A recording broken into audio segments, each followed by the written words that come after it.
That is my boy Infinite on the mic. Quite impressed, man. Damn. Hey, that's my boy. Hey, we've known each other since we were 5 years old. My man, look him up on SoundCloud, Spotify, iTunes, all that stuff. You know we promo our DMV group. You know we got Jazzy Jeff on the mics, ones and twos all the time. Jeffrey Mitchell, please go look at his SoundCloud. Please, man. Always. Dropping a new hit every week of 2020 for you. And you realize that whenever we play a real song, it's my choice. So it's when it's like some wacky ass shit, it's definitely Joey's. Oh, I chose to play Jeff Mitchell's music. That's a wacky ass choice, I guess. No, you chose AB. I guess it was which a wacky, was a wacky ass choice. All right, first of all, super disrespectful. You twice. Super disrespectful. Not once. So what I'm hearing is I chose two masterpieces in a row once again. Yeah, you and like maybe his like grandmother. Next week, be listening to a wonderful song that is called Poupée de Sang by Francis Gill. It's a wonderful French classic that we'll all enjoy, football fans. You realize why he's saying that? It's because he might be doing the show by himself next week because I'm going to be on vacation. So he's just like, oh yeah, time to fuck this shit up.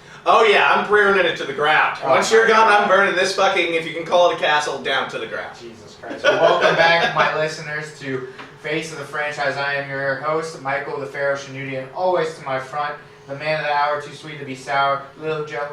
Ooh. Wee! All right, baby. But honestly, this is like those dogs' days of summer. I mean, we feel like it's kind of like a weak kind of time period for the NFL, for the college football ranks, but we'll get to that later. But we really want to start off this show with like the big news. Couple of them. One of them is Ed Oliver. His charges dropped for the DUI, DWI, one of the two. And obviously, he came out publicly and said it was racial discrimination by the police. You know, like the reason why I'm feeling stunned by this is because, I mean, you're on that fence now. It's just like, man, like shit. Like football players are even getting this right now. Like football players, no matter what, like people can recognize him in the Buffalo area for sure, and he's getting discriminated. If that is the case, so. Yeah, I mean that's unbelievable, man. This is somebody that's gone down and actually with fantastic character. You saw that all throughout his college career. If you follow his college career, somebody that's never really had. I wouldn't say fantastic character, but continue. I'm not someone that's had incidents where it's going to be to that level, right? No. And not someone that's going to be typical college football player drama, but nothing crazy. Sure. So we don't have to bring up all the past the past, baby. We learn, and we get better from it. We shed that skin. But no, man. I mean, it's just. I think it's really unfortunate. It shows more than ever this stuff is still going on, and more than ever that we have to keep our voices loud and clear with it. And then on the opposite turn of the table, and I'm glad he got cleared, and I'm glad that he's free of all this, but on the opposite turn of the table, more disappointing news in Washington. Nude, as you saw. Darius Geis is, and I'm just laughing just out of pure embarrassment, not laughing or condoning anything he did, obviously, as he was charged on a felony assault charge with strangling his girlfriend, a couple other charges as well. Was immediately released 2 hours later by the Washington R-Words, or now the Washington football team name to be determined. And yeah, man, it's sad. It's just fucking sad. It's like they literally. I had a buddy say to me, you know, it's like they wake up in the morning and they figure out ways to leave fans. They really do. I mean, one of the things with Darius, guys, let alone just the injuries itself, he's just been a disappointment in everything. So, and I hate to say it like that because I kind of thought Darius Geis was going to be good. You saw the flashes when he was on the field to be that next great Washington football team running back. But, I mean, he had his troubles at LSU. Somebody asked me if I was gay at the combine situation, which turned out to be not true, I guess. So it's like, what? And then he gets drafted, obviously, by Jay Gruden. Jay Gruden has a lot to talk about with him. He's gotten 2 ACL problems.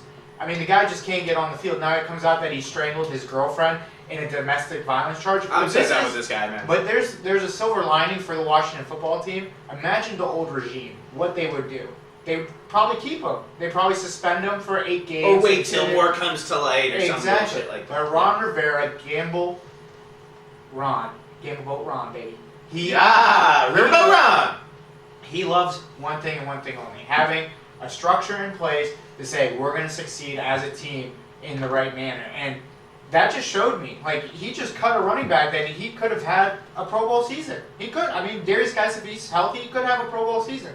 But now he's like, fuck you, no, we're not going to do this. I'm okay with Antonio Gibson, Peyton Barber, J.D. McKissick. I'm not going to name all the running backs because there's 7 of them. But, like, the point is, like, this is a no-nonsense team. You should be proud. You should be happy. Joe? Yeah, I mean, I am proud of it. It is a good thing to see some new light. It's just, man, it's just one thing after another. And again, you saw flashes of greatness from this kid when he did play. And it's like, can we just get some fucking breathing room? And it was nice. It's like, oh, yeah, Alex Smith might be able to play. And, you know, Riverboat Ron's going to take us right where, you know. Man, it's still trajectory. It's still good. It's good. It's good. It's still good. I really, and yes, you're right, in past, they would have bullshitted this summer. So I guess in some light, it's a new chapter for sure, but at the same time, man, we'll kind of see how it all plays out as it goes along. Because I don't want to wait another 2 weeks, and then there's another story that comes out. Hey, I mean, who knows? I mean, in this NFL season, who knows what's going to happen? Especially maybe the Patriots picking up somebody like Lamar Miller. I didn't realize he was still in the league, by the way. Honestly, Lamar Miller was still in the league. But it's funny that we say that, but Lamar Miller, everywhere he's gone, he's actually done pretty well for himself. Like. And he was one of the better Dolphins running backs. Gets traded to the Houston Texans. Was pretty good for the Texans. He makes the most of his situation. That's for sure. 100%. Now that we also know that Sony Michel will start the season off on the PUP list, I mean, this kind of is just like Bill Belichick saying, I'm going to put something together and watch me do this magic, put some fairy dust, and we're going to be 11-5. With Cam Newton, Lamar Miller, Julian Edelman as the #1 wide receiver, and then 8 of their defenders not playing. And they're still going to win the division somehow because I think Bill Belichick is definitely the best coach ever in anything. We've been on record disagreeing with that, but I do agree with you. This team is definitely bound for the playoffs. You know he's going to scrap, heap, and hub to get us all the way where they need to be. Exactly. Not us, excuse me, them where they need to be. And Lamar's just another piece, man. I think he works really well, at least in this Patriots offense as well. So we'll kind of see how it plays out. But I want this on record. Me and Joe are agreeing on a guy named Lamar for the first time. Hey, hell has frozen over. There's a blue moon tonight, baby. It is. I feel a little uncomfortable. I feel a little eerie. Kind of like how this football season is playing out. Oh, man, you just ruined my great transition, man. Good. You just ruined a fantastic fucking... All right, well, now the dynamic's back. Fuck you, I hate you. I hope we go to hell and die. Fuck off. Speaking of going to hell and die... Potentially going to hell. Okay, that was terrible. Mine was so smooth, and you I had to make sure people understood that we weren't talking about... We were talking about a Lamar, not the Lamar. Continue. Go ahead. Okay. Well, if you've been living under a rock for the past... No fucking podcast awards coming here anytime soon. I mean, we already got... What is the, you know this because you're a movie guy. What's the award for the worst movie called?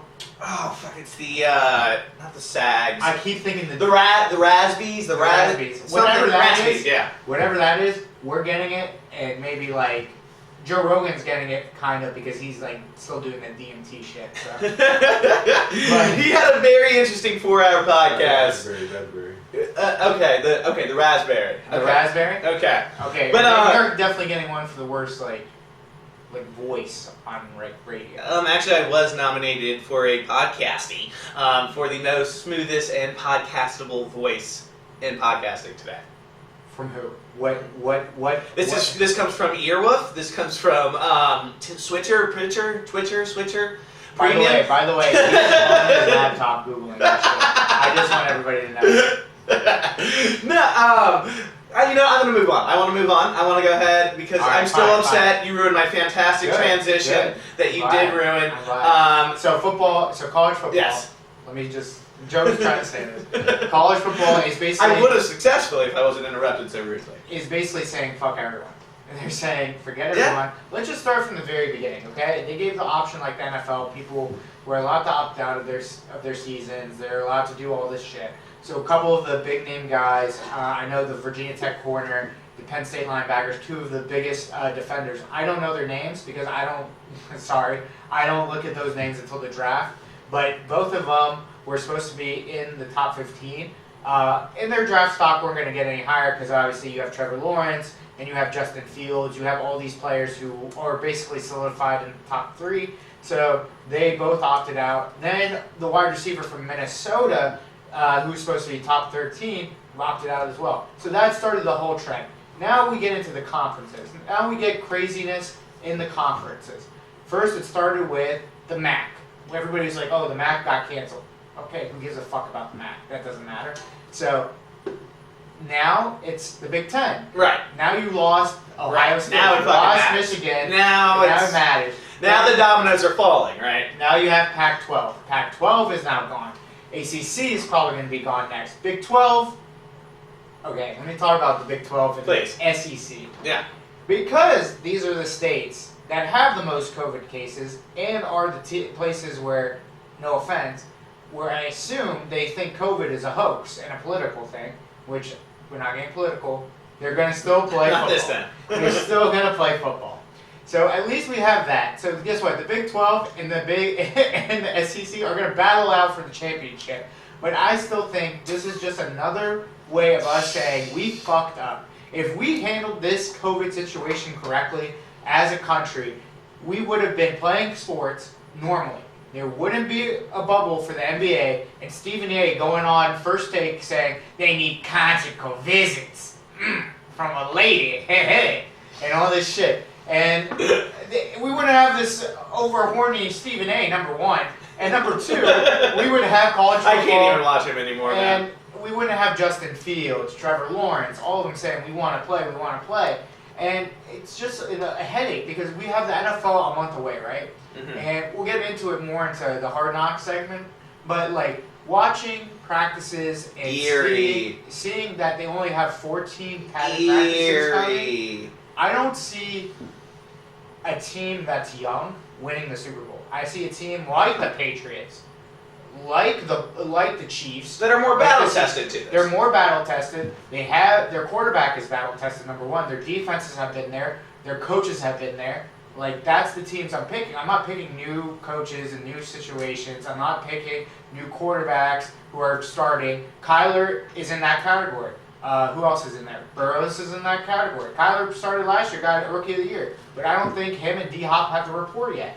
Like shit like that. Like I don't see football being good how I see the NHL right now when they're playing the playoff hockey. It doesn't look like playoff hockey to me. It doesn't look like playoff basketball to me. No. Even though Dame Lillard is probably the coldest dude on planet Earth. Hey, you better watch how you talk about Devin Booker, man.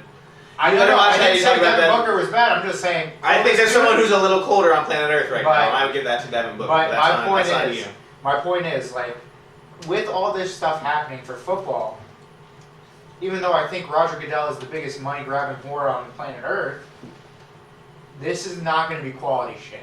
None of it's Well, it's like you go to the store, and when you get to the store, somebody went crazy. They got all the Dr. Pepper, so instead you have to go with Dr. Dan. And nobody wants to buy that store brand Dr. Dan. It kind of tastes the same, but it doesn't have those 23 wonderful natural flavors that Dr. Pepper has. Not sponsored by Dr. Pepper. That it just doesn't really get there, right? It doesn't really get you to what you need in your Dr. Pepper. Same thing with what it's been so far with the NHL. Same thing with the MLB. Same thing with NBA, and I don't really see how the NFL is going to be really different when they can't even put a plan together in the first place, right? When you can't scrap heap a plan together in the first place, then, I mean, well, yeah, we're going to have masks, we're going to have this, and we saw some kind of signs of it in Hard Knocks, which again we'll get to in a second, but to me, man, it's what do you really expect? It's just annoying, dude, it's just annoying. Like, it's just like, I love, listen, no one in this planet, and I would put, even football players loves football more than me. I think I love football more than anything in this planet Earth. I don't think there's a whole lot of people on planet Earth that love football more than you. And I'm over here saying it's not going to be as good as I think it's going to be.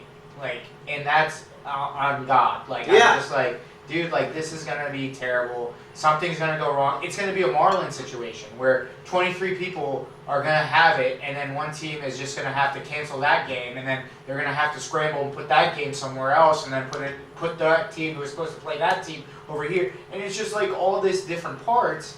And you see that, like, it just like I think the NFL 100% will start. Will it finish? Absolutely not. No way. You're telling me, come on, dog. Look at my eyes. You think people going to Cali, now that there's a Los Angeles Chargers, a Los Angeles Rams, they ain't going out there and catching something? 100%, bro. 100%. Efficient. You know what I mean? Stephen A., you know what I mean. 100%, man. And so, yeah, we'll fucking see, dude. I think it's definitely, it's going to be a melting pot for disease, to say the very least. And I don't see it changing else. You think, like you said, do you think that good old Sammy Darnold's going to be able to keep his dick in his pants for that long? Do you think porn star Jimmy's going to be able to contain himself for that? Then come on, there are some dirty birdies that can't keep it in their pants that I'd be worried about. You are a pro, Jimmy. I'm surprised they let J.R. Smith in the bubble if you really want to get it.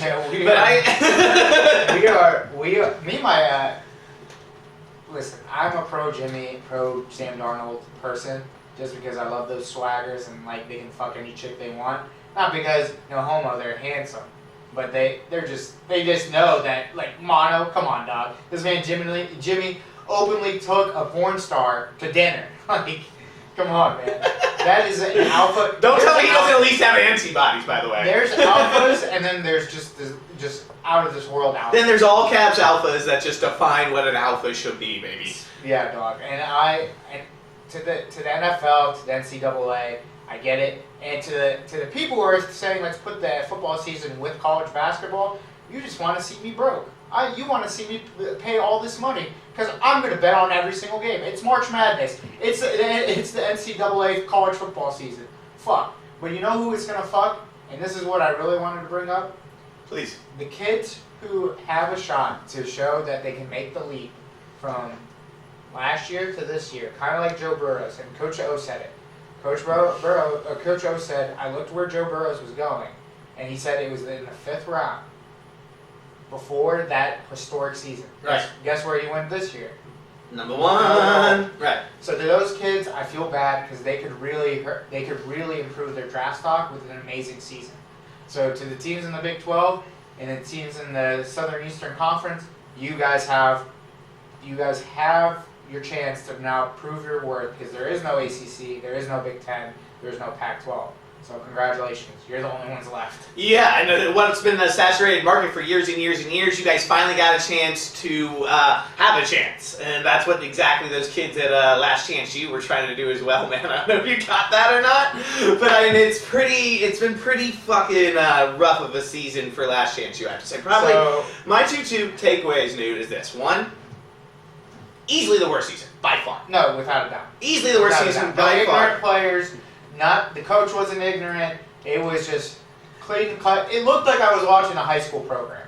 You honestly take 20 minutes of Rajon, what's the last name? Rajon Wright. You take 20-minute clips of Rajon Wright, and that's it. That's your Last Chance U. No, that's all I needed. Not even because he was fantastic. He was fucking phenomenal. He reminded me of a mutual friend of ours who would have done the exact same thing if he was in his position, and he said, boom, I'm committed.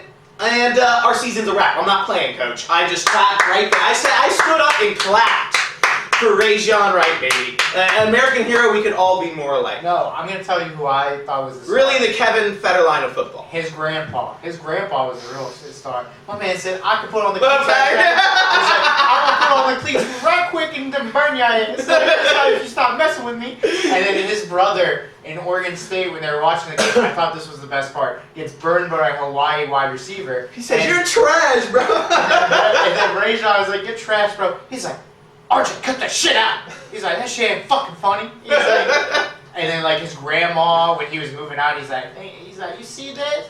It was like a 10-roll thing of toilet paper. He's like, him and all his friends be shit, and this will be gone in a week. Now it's gonna last a month. And then his grandma was like, I know that's right. I was like, God damn. So that was the funniest thing. Okay, excuse me, I don't know the guy's name. The little wide receiver. R.J. Stern, I know his name. That is the most typical, I think I'm the best, I don't need to be coached, I don't need to do anything type of player. And he thinks he's so humble because he thinks he's been there for 5 years, he's been under this coach, but he still can't run a fucking fade route right. Like, now, so we were on the same page with this, talking 24 hours ago. Yes. I spoke to somebody who may or may not be in this room, and when I spoke to them, they kind of had me on the side thinking that, well, one, was it really Was it really RJ that didn't know how to run a route, or did Coach Beam like his favorites? Because even back when I played and we played on the Ashburn Jaguars, there was favorites, baby. Oh, I'm a lineman. I don't need to get the ball. And Coach Beam, I'm telling you, loved new. He loved himself some Dior. He loved himself some Rajon. But all of a sudden, when RJ wanted some playing time, he didn't get it. Also, the quote that sticks with me with RJ, and why I'm buying in this theory, RJ might actually be a decent player. Because one, we didn't get to see a lot of clips of him running routes. In the last episode, he says, nude, he goes, hey, I had 15 receptions and 3 touchdowns. So I'm scoring every 5 plays if you look at the numbers. So you put the ball in RJ's hands, he was scoring. But who was throwing him the ball? Exactly, bro. That's just proving my point even more so than even more so than before. I rarely lose my train of thought, but the technical difficulties threw me off for a second. But yeah, man, I just think again he's might have a little more talent. Every time he got that ball, that boy was right to the yard, and maybe Coach Beam just didn't get it right. No, but I'm saying 40 years, you can lose your passion, you can lose your ways. Even the coaches around him started saying, "Hey, not the same Coach Beam." No, but listen. Okay, so when I watched him run the routes, he wasn't cutting. He wasn't doing shit. And I get it. They were on their 4-string quarterback that was the wide receiver, Dior, whatever. By the way, Dior, kind of a little bitch. I ain't going to get into it, but he is a little bitch. He is a little bitch. We can definitely get into that. We're on the same page there. We're on the same page there, man. I'm just going to say these were a little bit, and I hate to, and this is the word I have to use with these guys, little flamboyant group. Like, these dudes were just like, very... Please don't cancel the Pharaoh, okay? It's the truth. When I watched the very first Last Chance U, we had somebody who killed a guy on the tee. And what happened to that? And then there was that dude Ollie. You remember Ollie or whatever? Yes, I do. My man couldn't speak English. Like, they had to put subtitles. And I didn't have subtitles on Netflix. I was like, why is there subtitles? Oh, because I can't understand this guy. Like, I really couldn't. Coach JB and Bobby Bruce. I mean, how do you beat that? My man said. Speaking of Oscars, or Emmys. My man said. JB said. He said, "Oh, ask Bobby Bruce, you're a fucking dumbass." Like, I didn't see any of that shit in this season. Thank God they're done. They're going to basketball. But finish your thoughts. Sorry. Yeah, no, Coach Beam was terrible. Coach Beam treated the players with respect. He wanted to make sure certain players do very well. He I think he just lost his eye, man. He lost the way things are done, and it clearly showed. I think that, again, you put the ball in RJ's hand. There's a lot of playmakers on that team, and who was 36, who never got the one time he got the ball, he broke out and had a 50-yard touchdown. We didn't see him besides that the whole season. So, I mean, yeah, when you got JB and you got Bobby B, it's hard to beat, man. It really is, and Coach Beam and the boys did not do that. No, but I do like that Hard Knocks is back, because I needed something to really take the edge off from this. Because hey, you know who's really arrived? Is Melvin Ingram, baby. First of all, Melvin Ingram has arrived. Draft him first in your fantasy draft. I don't care if he's a linebacker. He deserves to be drafted first. That man is pure talent. Pulled up in the T-Rex, looking so tough. I mean, let's again clap it up for him as well. Him and Rajon Wright, Melvin Ingram and Rajon Wright, we get claps for the week, baby. We're very proud of you. And I'm going to be honest about this. I love Melvin Ingram. He didn't just arrive, dog. He's been arrived. Facts. I mean, he had arrived, and now he's arrived. There's only one person I wish spoke. He arrived, and now he's arrived. No, he's been. He arrived. Him and Joey Bosa have been. So and now he's arrived. Joey Bosa is going to be a funny dude in this in these upcoming episodes. I can already tell. But the real person I really want to talk about is Sean McVay and how he wanted to flex on everyone. Like, fiance, smoke. House, extravagant. My man said right away, he's like, let me get the dog real quick and let's play some basketball. So I thought they were going to the driveway, do something. No, this man took his shirt off within 3 minutes of the episode just to show off that he was working out. Like, you could tell my man was like, can't wait for these cameras to come back because I'm going to show off this fucking body. We're going to do this right. It's like, smoking hot wife, this, that, then the third, and I'm just like, okay, man. And Aaron Donald, like, I don't need to see him with a shirt off. I already know that man can just, if he comes up to me, he's like, hey, I want those shoes. I'll be like, yeah, man, you want the socks? Bro, he was chiseled by dogs. Bro. This man does not have an ounce of fat on his body. Listen, I know everyone thinks I lean gay. That's fine. You can think what you want, but I'm telling you, this man is chiseled. This man is just impeccable in his body form. And I'm telling you right now, I was very impressed, to say the least, by you, man. He's everything I thought and more. And the person, I'm disappointed in two people within both organizations. One is Keenan Allen. I came to see the ignorant shit. You've been an ignorant wide receiver. Where you been at? You didn't talk to him. Bro, he's not going to have that on camera. He's not going to have that on camera. You need to be ignorant. You need to be ignorant. I need to hear some ignorancy. I think he had like a minute clip. He had a minute clip. No, he had one clip where he's like, "What's up, coach?" That's all he got. And another person, actually, I'm not disappointed. I'm just disappointed that he's on the Rams because I want him to be on a better team. Jalen Ramsey, who is ignorant, and he still showed his ignorance. He cussed out one of my favorite players in the league. He cussed easily out one of my favorite players in the league. They said, "What about your contract?" He's like, "The front office and my agent are working on it." They're like, he answered the question. He's like, "So when is the contract going to be done?" He says it again. Then my man goes, "Alright, see, if we want to do this all day, I ain't going to do this shit." Gets up in a Zoom meeting, leaves. And then they were all like, "Is he coming back?"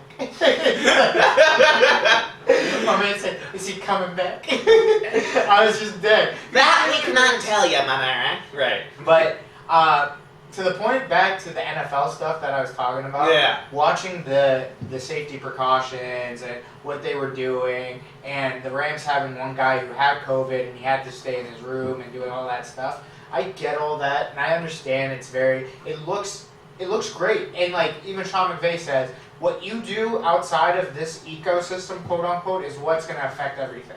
Which I get, I understand. Like it's good. These are men, they should understand rules and all this stuff. But these are kids my brother's age sometimes. Like, you know what I mean? You think I think I'm gonna put rules on my brother to say please stay inside? Fuck no. This dude's outside doing stuff. Like, and these guys have more money than my brother does. 100%. Right.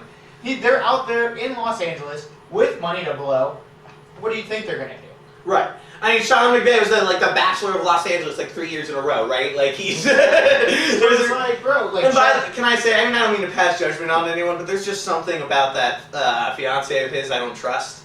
Like she's definitely packing sorcery or something. That's definitely and a Loudoun County girl. That was a Loudoun County. Oh, girl. 100%. In his times. There's no way there's a prenup. I'll tell you that right now. There is no way there's a prenup. She knew the Grudens, and she met Sean McVay, and then that's what happened. Shout out Loudoun County. You stay with the fake titty bitches.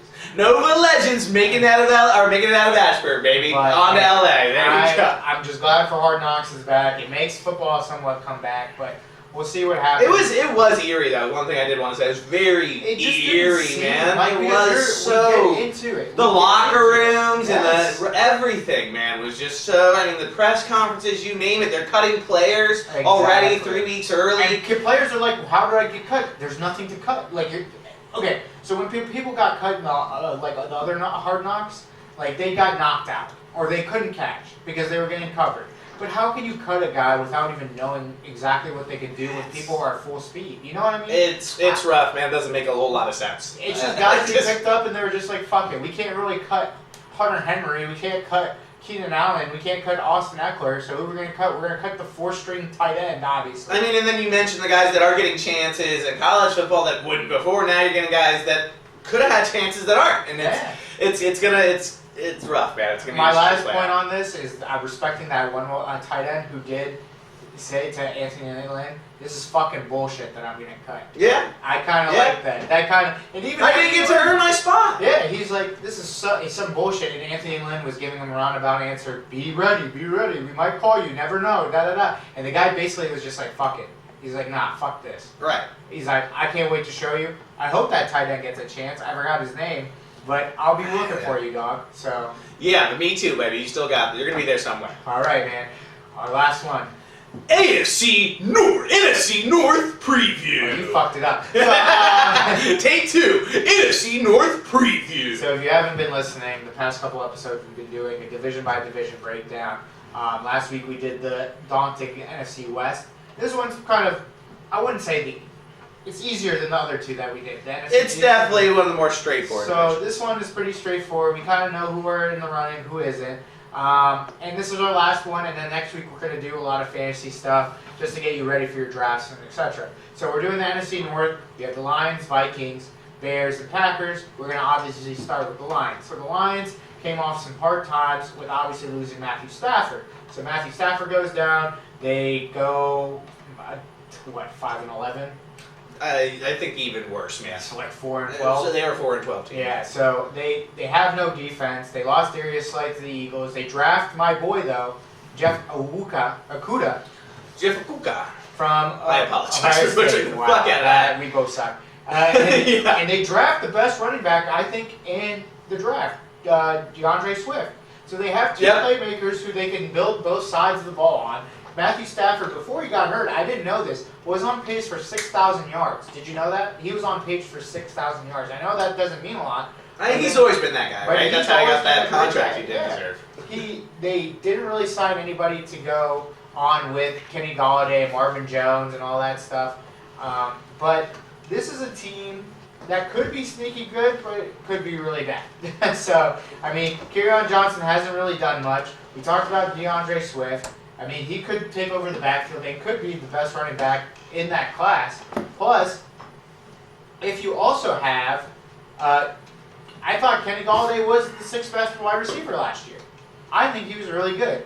So he has all the tools to be that wide receiver. Marvin Jones is a model of consistency. T.J. Hawkinson, who was their first-round pick last year, could be the breakout tight end. So, I mean, I'm still putting them at 6-10, 5-11, because I just don't think they have enough on defense, because their defense is garbage altogether. Yeah. So, but Jeff is definitely in the realm of possibilities of being a good corner and everything like that. So that's a good cornerstone, and then next year they'll fix the rest of the defense. But right now, still in rebuilding mode. Sorry, Stafford, you got to do this. But this is a contract year for you too. So if you don't break out, they might move on from you. So I'm going to open up truly here to talk about the Lions just because, Jesus, it is a dumpster fire to say the very least, man. I mean, I am excited. I think Swift is somebody we're both very high on coming in.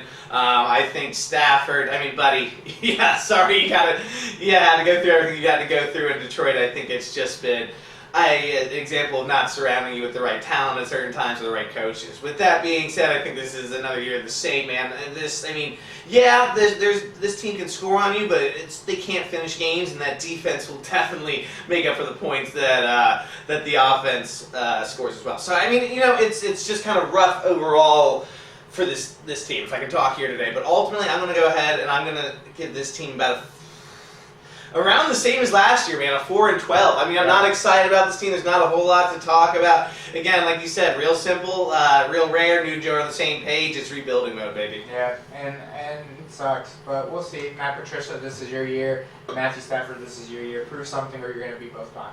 So we'll move on to Chicago. Chicago, what a fall from grace. From 12-4, it's about 7-9. They drafted this guy named David Opportunity, everybody was calling him. But it turns out to not be that good. Mitch Trubisky takes a step back, has no tight end. Allen Robinson became good. Allen Robinson was pretty good. Okay, he was all right. Anthony Miller was okay. Their other wide receiver. Defense still pretty good, but because your offense sucked so bad, your defense looked horrible. Eddie Jackson's still a great safety. You still have that man, Khalil Mack. Don't forget that man's still a monster. This is very true, yeah. Akeem Hicks, all these players. This team is still pretty good. Oh, let me tell you one thing. Please. They traded for Big Dick Nick. Big Dick Nick? Guess who's about to be the starting quarterback for the Chicago Bears? Big Dick Nick! It has to be, right? It has Most likely. Mitch Trubisky is ass, and I've been saying he was ass, and in the draft I said he was ass, but guess who went first above Deshaun Watson and Patrick Mahomes? Mitch Trubisky. So Bears, I'm sorry. If you're a Bears fan and you hate that we say, oh, you could have had Watson, you could have had Mahomes, no, you can't keep saying that, blah, blah, blah. Yeah, dude, because you picked a guy who only started 17 games in his fucking college career. That's your fault. Anyways, but we're talking about this year. Matt Nagy, offensive genius, had a tight end. They pick up Jimmy Graham. That was their biggest get in the offseason. So we'll see what that is too. Draft really not to talk about. I mean, they got Cole Kmet, the guy from Notre Dame, the tight end, who was their biggest draft pick. I mean, he's going to come into a 10 tight end room. So I'm assuming him and Jimmy Graham are the only ones who are going to make the team. Everybody else is going to get cut. But the defense is still pretty daunting. If Big Dick Nick is the starter, I'm going to preface this. They're going to go 8-8. Okay. If Mitch Trubisky is the starter, 5-11. They fucking suck. If you start Mitch Trubisky, you're an asshole and you want it to lose. And he comes out and says, "I gotta work on my mechanics. I gotta throw the ball." He's being very defensive. Dude, you're being very defensive. You're being a very big asshole about this. Dude, you suck. Just go play baseball. I'm sorry. Go play baseball. He saved the Bears $500 million. He chose that he's created for throwing the ball out of bounds and lacks decision making.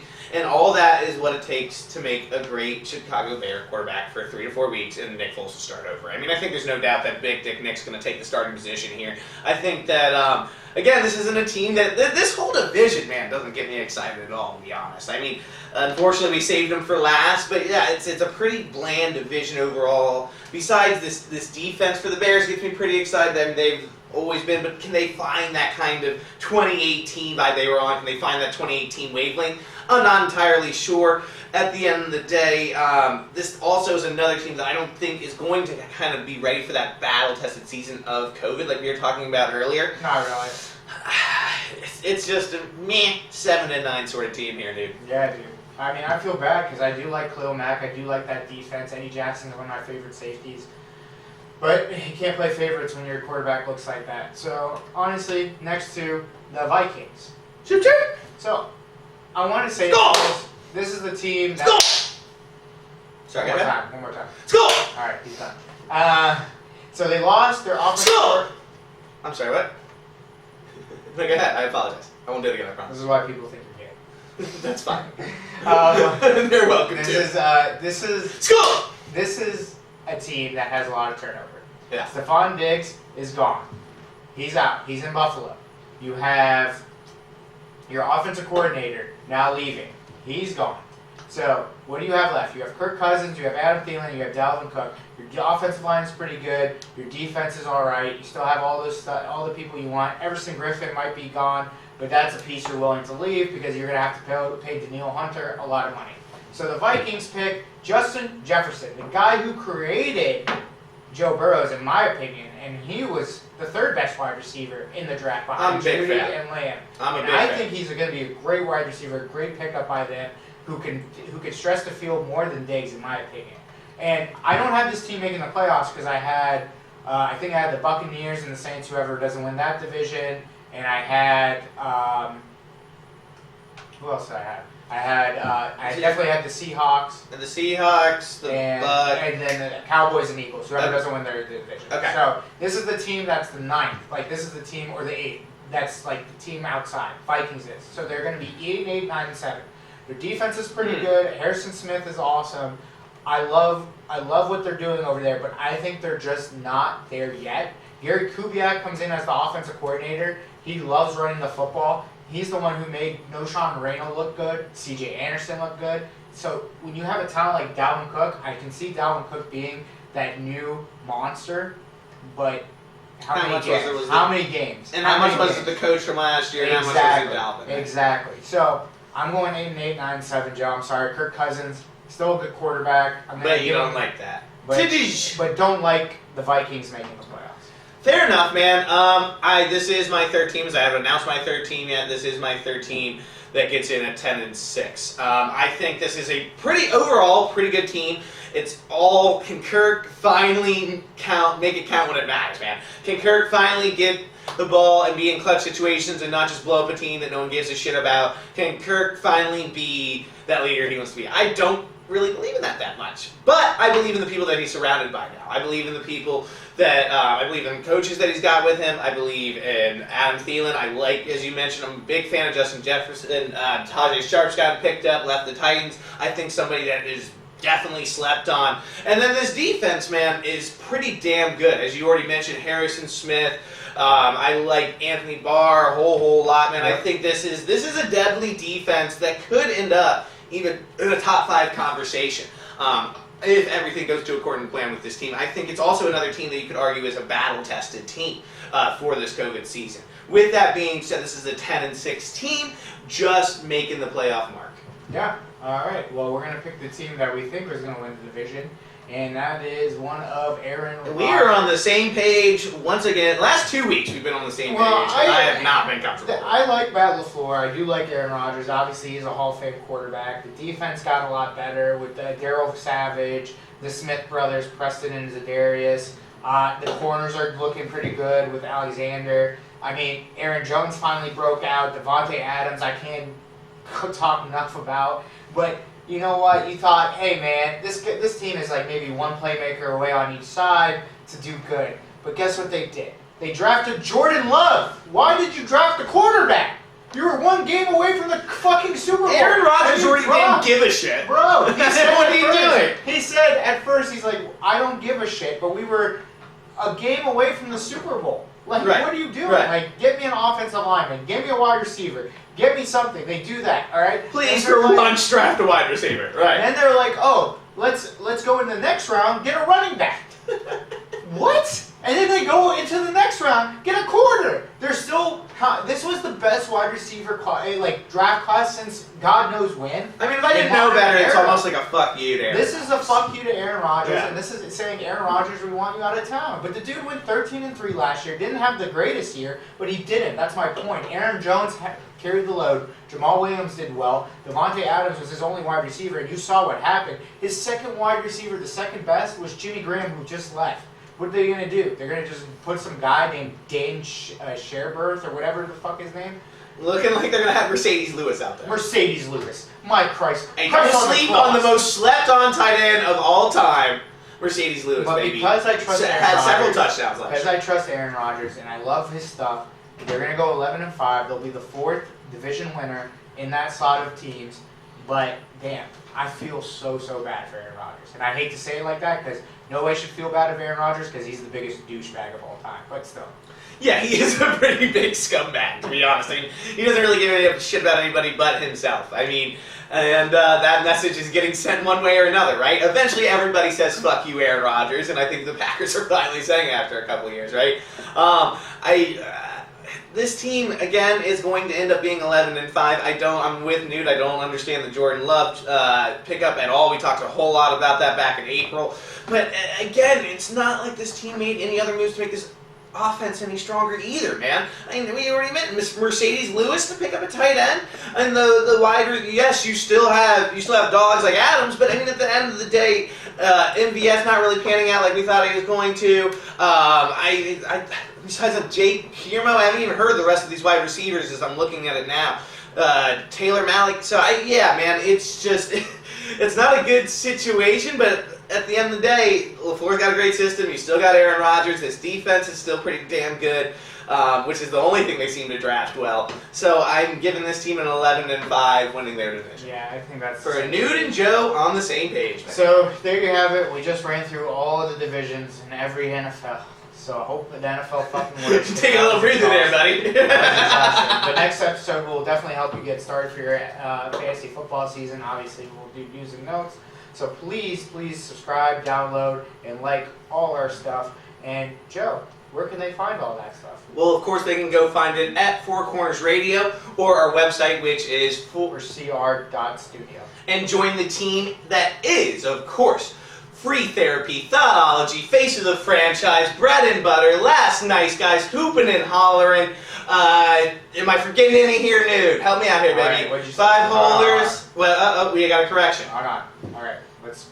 Oh, slow because down. you want to hype it up a little bit. Just Okay. Slow down. We got Face of the Franchise. We got 5 holders. We got Free Therapy, Last Nice Guys, Bread and Butter, Hoopin' and Hollering, and we also have missing one. Degenerates are us. Degenerates is We are all over the place here again, baby. And our new podcast, Thoughtology. Please look out for it. It came out yesterday, so Thursday. So please look it up and see it and like it. So where can they find us there, Joe? That's going to be on Spotify, Apple Music, wherever good podcasts are listened to, baby. Thank you for rocking with us here on Face of the Franchise. I am your host, The Pharaoh. That is Little Joe. Stay breezy, stay easy, and one love. Ha ha!